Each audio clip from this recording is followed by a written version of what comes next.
बाबा जय गुरुदेव जी महाराज को इमरजेंसी में जब जेल में बंद किया, आश्रम पर 19 गायें थी, सबको जो वहां से भगा दिया। यूपीआईडीसी ने सारा जमीन एक्वायर करके फैक्ट्री वालों को अलॉट कर दिया। आश्रम पर जितने भी भंडारे के बर्तन, बिजली के सामान, दरिया, यानी एक चम्मच तक नहीं छोड़ा। गुरु महाराज को जब दिल्ली के तिहाड़ जेल में लाया गया, वहां 3 लोग जो मिलने गए थे, उन्होंने कहा 2 करोड़ रुपया प्रधानमंत्री के देने का आदेश है, आपको 2 करोड़ रुपया हेलीकॉप्टर और एयरपोर्ट बनवा देंगे, आपका आश्रम रिलीज कर देंगे और आपको बहुत सारा सुख का साधन दे देंगे। गुरु महाराज ने कहा, बच्चा इस कागज पर मैं दस्तखत नहीं करूंगा, इस कागज को मोड़ करके अपने जेब में रख लो। महात्मा पैसे से नहीं खरीदे जाते। कोई धरती पर पैदा नहीं जो मुझे पैसे से खरीद ले।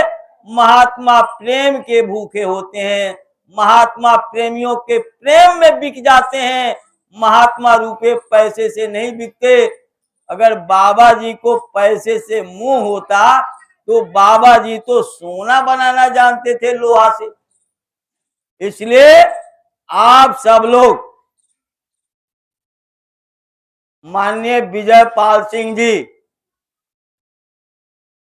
जो काफी दिनों के बाद दिल्ली में आए हैं और फिर आज ही संभवतः शाम को चले जाएंगे, तो मैं तो आप लोगों के बीच में ही रहता हूं, मैं बराबर मिलता रहता हूं और गुरु महाराज की टूटी फूटी भाषा में को आप लोगों के बीच में रखता हूं।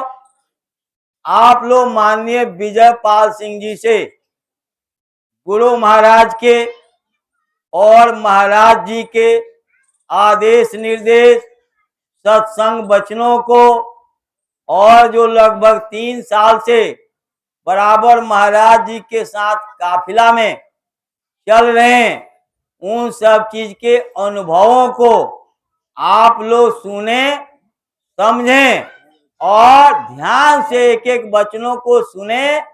इस अनमोल मानव तन को सफल बनाएं, अपनी जीवात्मा को अपने घर पहुंचाएं। इसी लक्ष्य को लेकर के आत्मा इस शरीर में प्रवेश की है। समय निकल जाएगा, आत्मा इस शरीर को खाली करके चली जाएगी, कर्मों के बंधन में बंध जाएगी और फिर उसको भोगने के लिए दूसरा शरीर इसे धारण करना पड़ेगा।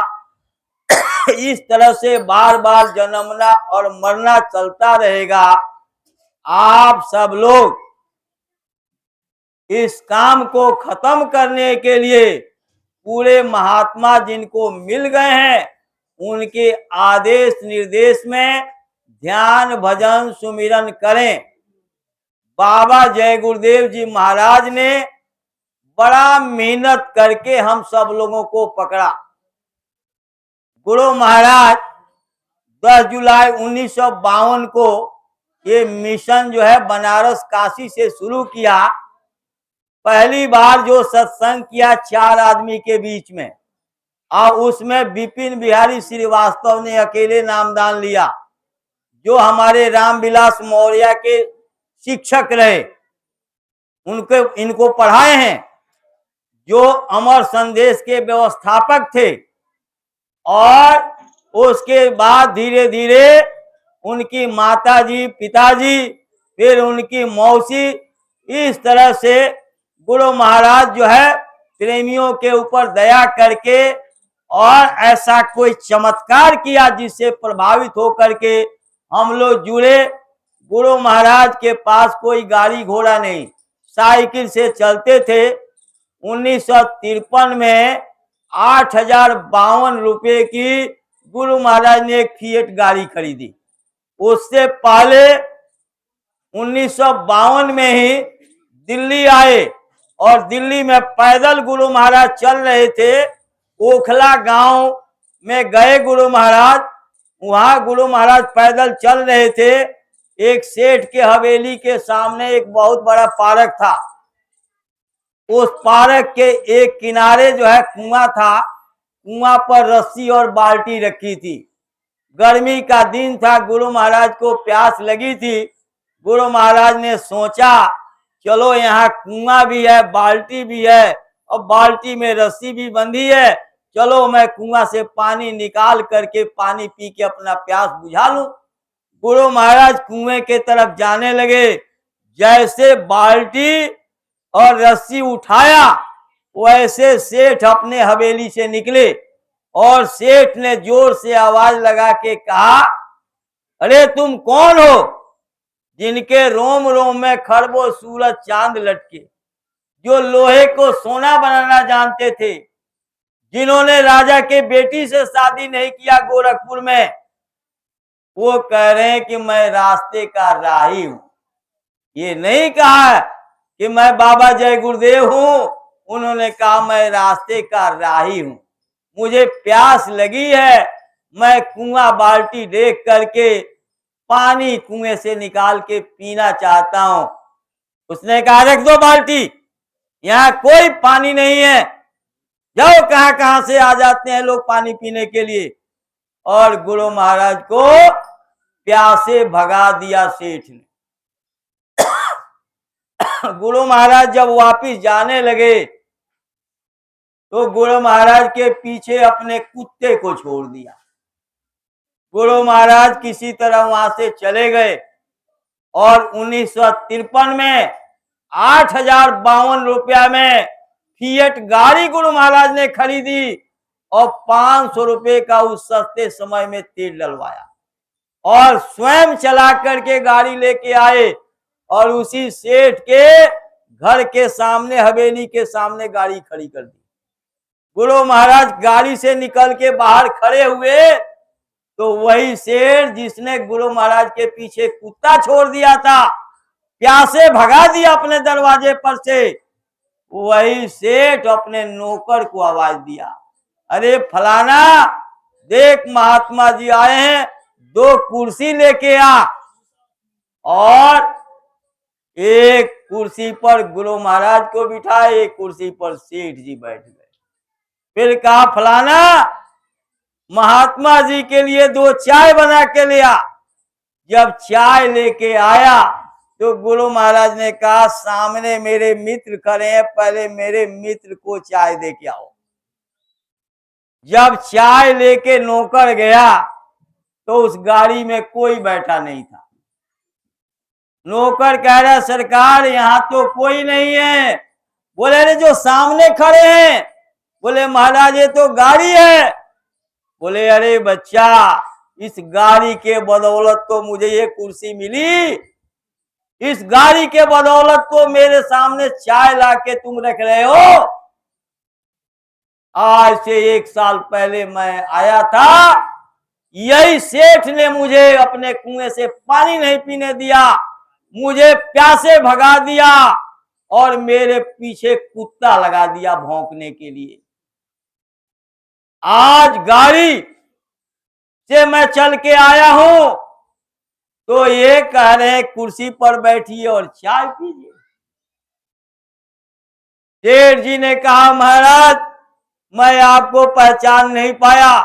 गुरु महाराज के पैरों में गिर के रोने लगे, सरकार मुझे माफ कर दीजिए। गुरु महाराज ने कहा माफी ऐसे नहीं, रास्ता लो भजन करो, मालिक दयालु है, वो माफ कर देगा, लेकिन रास्ता लेके भजन करो। सेठ जी को गुरु महाराज ने अकेले नामदान दे दिया। गुरु महाराज ने बड़ी दया की और तब उस चमत्कार को देख करके सेठ जी प्रभावित होकर के सत्संग से जुड़े। 1979 में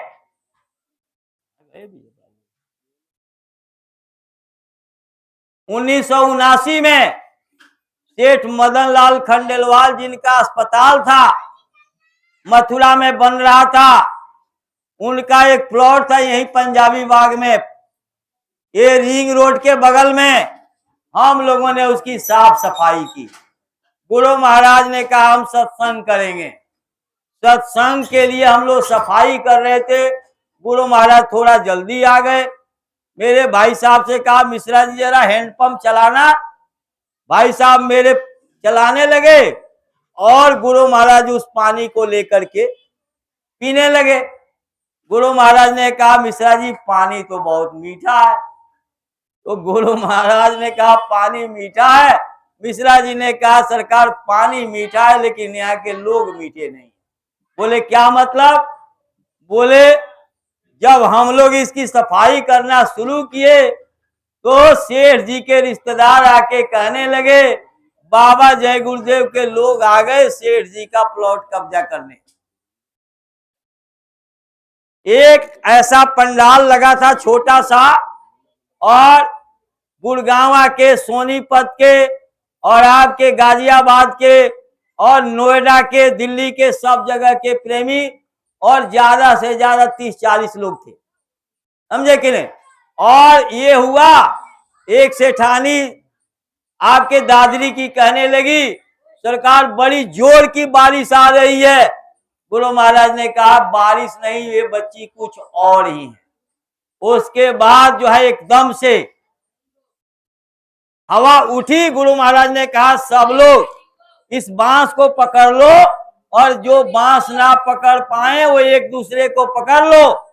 और ऐसा तूफान आया कि वहां से 7-8 किलोमीटर की दूरी आपके दिल्ली यूनिवर्सिटी में, ये 79 की बात है, ऑटो चौथी मंजिल पर पहुंच गया उड़ के। डीटीसी की बस 100 मीटर दूर चली गई।